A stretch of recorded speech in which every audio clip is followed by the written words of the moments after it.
De ansiedade? Eu tava meio mãe... exato. Eu tava meio mãe da minha mãe. E existiam muitos pesos ali, existia uma inversão de papéis também, porque eu era a melhor amiga da minha mãe, só que é um ser humano complexo, vivendo coisas complexas, que está tentando dividir o fardo com uma pessoa que não é adulta, que é sua filha, Uau. e aí eu assumo, como eu sou uma pessoa... Sabe no teste do DISC? Já ouviu falar do DISC? Eu sou um C, que é o compliant, que é a pessoa que... Eu tenho prazer na obediência. Tá? Okay. O C Me manda fazer que eu quero fazer. Eu te passo tudo, eu amo essas coisas, assim. Eu tenho um lado fleumático, na verdade, é meio engraçado, bem analítico também. E aí essa pessoa C é aquela que, para quem não conhece, mas é aquela pessoa que ela tem prazer na obediência. Ela gosta de fazer as coisas com precisão. Então, eu sempre fui muito obediente. Se minha mãe me tratava como tal, eu assumia o papel. Entendi. Então, eu assumi esses papéis aí. Estava bem pesado na fase que ela faleceu. Eu estava ali sendo a única pessoa. Tanto que, vou contar aí o episódio que eu soube do falecimento dela. Eu fui dormir na casa da minha líder, como eu falei, graças a Deus eu tinha uma boa igreja, boa liderança ali, o pessoal dos jovens. Eu fui dormir na casa dessa minha líder, dos jovens, numa quarta-feira. Então, minha mãe me deixou lá, eu vi a minha mãe pela última vez na quarta tarde. Dormi lá de quarta para quinta. Na quinta-feira nós tínhamos culto da igreja. E eu fui de lá, da casa da minha amiga, direto para a igreja. E a minha mãe deveria estar nesse culto. Eu cheguei lá, fui passar som, toquei teclado e cantei nesse culto. Cantei Amigos de Deus, do Ademar de Campos. Eu conto esse testemunho porque hoje a família do Ademar são grandes amigos meus. Sim. E estava lá presente no dia do falecimento da minha mãe. Quando acabou o culto, minha mãe não chegou para o culto, as pessoas perguntaram dela, porque ela era líder da intercessão, então o pessoal chegou, sua mãe, eu falei, olha, eu não vim de casa, não sei onde ela está. Quando terminou o culto, eu falei, não, agora eu preciso descobrir, eu preciso que minha mãe venha me buscar. Eu comecei a ligar pro celular dela e nada, não atendia. A igreja foi, meio que esvaziando, o pessoal meio de olho em mim, eu ligando, nada. Aí eu liguei para minha irmã, essa irmã Esther que eu tenho, mais velha, falei, ela tá em casa, vou ligar para ela. Liguei, falei, Té, a mamãe não tá atendendo o celular, ela tá aí, ela precisa vir me buscar, ela não veio no culto, né? Ela, eu acho que ela tá dormindo no quarto, já te falo. Eu falei, tá, só fala pra ela atender o celular. A gente tinha um plano de família lá que era melhor se minha mãe me atendesse. Lembro disso até hoje. Aí eu, não, beleza, tá. E aí eu fiquei esperando, só que daí minha irmã, depois de alguns minutos, liga de volta. Ela tá com a voz exasperada, ela pede pra falar com a minha líder. Aí eu já não sei o que tá acontecendo. Aí a minha líder, o nome dela é Meli. A Meli chega pra mim e ela fala... Laurinha, sua mãe foi levada para o hospital e a gente vamos todo mundo junto para lá. Aí juntou, o pastor estava lá ainda, o pessoal que fecha igreja, aquele grupinho, alguns diáconos. Foi bom, porque todo mundo se juntou e orou juntos pela minha mãe. E a gente foi meio que uma procissão de carros assim pro hospital que tinha mais próximo ali. Mas eles já sabiam? A gente não sabia, ninguém sabia ainda. Tá. Porque... a gente descobriu lá no hospital. Parte de mim, eu pensei assim, nossa, agora minha mãe vai ter ajuda. Tipo assim, o pessoal da igreja agora tá sabendo de alguma... Eu não sabia o que seria. Não achei que minha mãe tivesse feito algo contra si, porque eu não creio que ela faria isso. Mas parte de mim, como uma adolescente de 16 anos, que estava meio carregando sozinha os fardos da minha mãe, eu pensei assim, tipo assim, o pessoal vai ficar sabendo que ela não está tão bem, e ainda que seja uma questão física e não emocional, ainda que ela não abra o jogo, ela vai ser cuidada. Ser cuidada já era. Já era bom, dividir os fardos. Então, eu lembro de ficar aliviada. E aí, fomos pro hospital. Aí, quando chegamos lá, aí realmente entramos na salinha, Aí eu e a minha irmã e o meu cunhado. Na época, era namorado da minha irmã, hoje é marido. E aí, a moça vem, Ela vem, fala, ela pede desculpa e fala, infelizmente, veio a óbito. Que é a frase, E... na verdade, depois a gente foi descobrir que ela já tinha falecido. Mas eu não sei como, quando o resgate foi, minha irmã, ela chegou no quarto e ela viu a minha mãe, tipo assim, na cama, e a hemorragia, ela vazou, Então, foi uma cena meio forte, sanguenta, assim, que eu não tive. graças a Deus, mas minha irmã, né, teve isso. Quando ela foi no quarto, depois da minha ligação, ela foi pro quarto, ela achou que minha mãe estava dormindo. Existe um tipo de ronquinho, assim, que quando a pessoa ela já faleceu, às vezes o restante, o ar tá saindo e parece que a pessoa tá roncando e tá dormindo. Então, minha irmã achou que minha mãe estava dormindo. E aí foi nessa situação que ela chamou, o pessoal foi atender, enfim. E aí eles acharam um pulso, ou sei lá, não quiseram presumir que não tinha pulso e não salvar, acabaram levando. Mas quando chegou lá, constatou que realmente ela já tinha falecido. E eu lembro nessa situação, assim, senti a presença de Deus muito forte. Na verdade, eu comecei Ali a contando... Muito forte, no estacionamento do hospital. Eu tinha falado, né, que 5 dias antes da minha mãe falecer, eu tive uma experiência muito, muito forte com Deus. Eu estava num culto de evangelismo. Era um culto de oração que a gente fazia antes de evangelizar. Então, nem era nada assim, né? Tipo, era um culto de oração. Não tinha uma ministração. Não, cada um era assim, cada um caminha e ora, e aí eu lembro de estar ali, e aí veio uma das líderes e ela começou a impor as mãos sobre mim, mas era a presença do próprio Senhor, assim.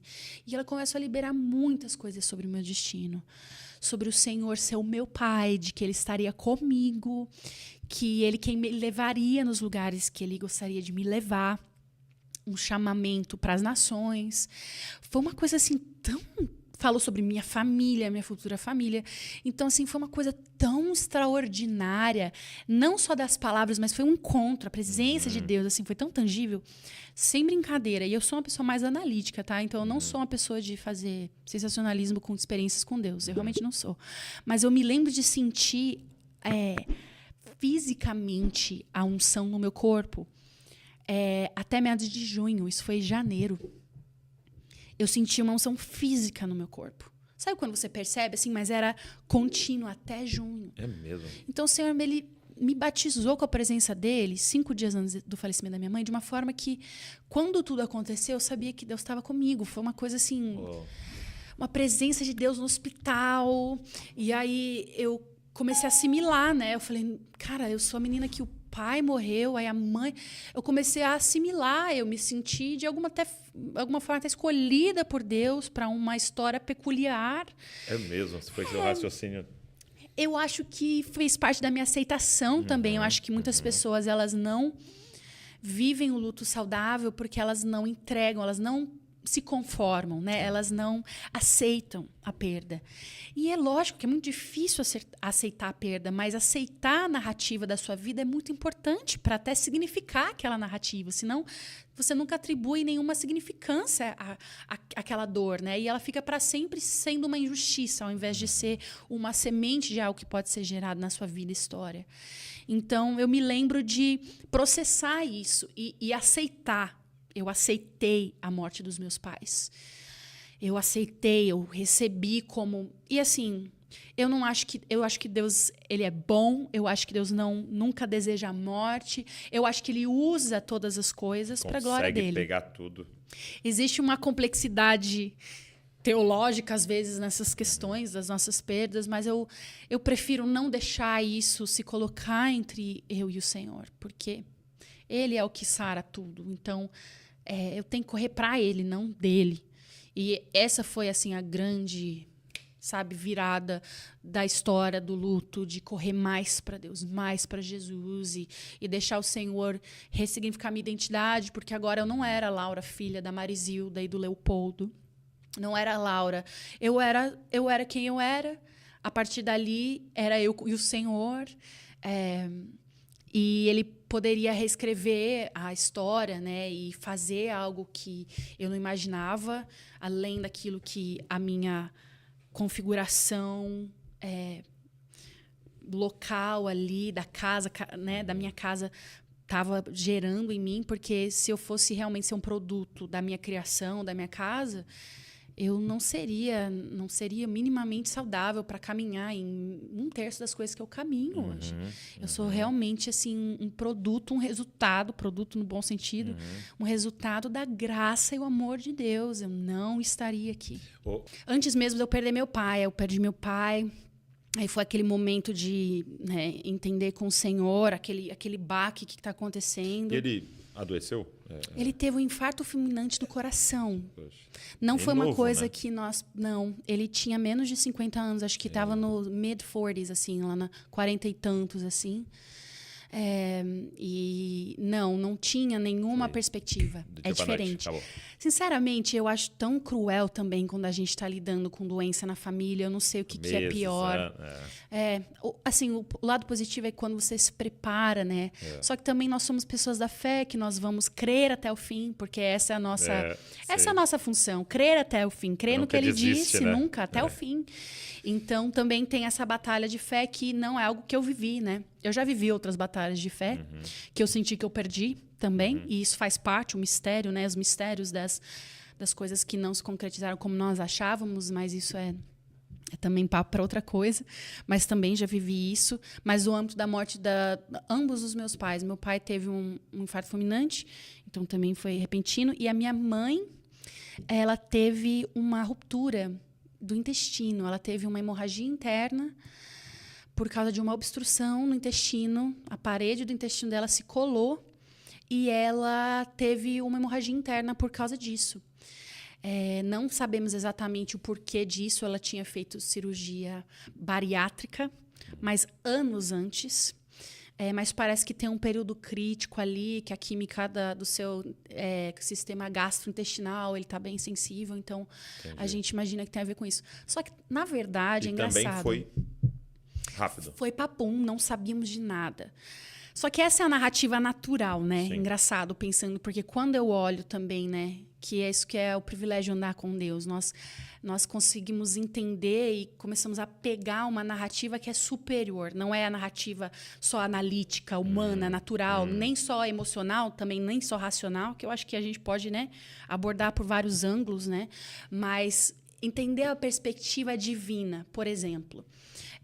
5 dias antes da minha mãe falecer, eu estava numa igreja um tempo muito bom, como adolescente, com uma liderança legal, sendo discipulada. Foi uma fase muito boa, assim, graças a Deus. Acho que o Senhor sabia muito o que eu precisava, que é a igreja que eu fiquei mais tempo na minha vida, 10 anos, que é o Verbo da Vida, que tem a Rema, tudo mais, é a minha escola, assim, né?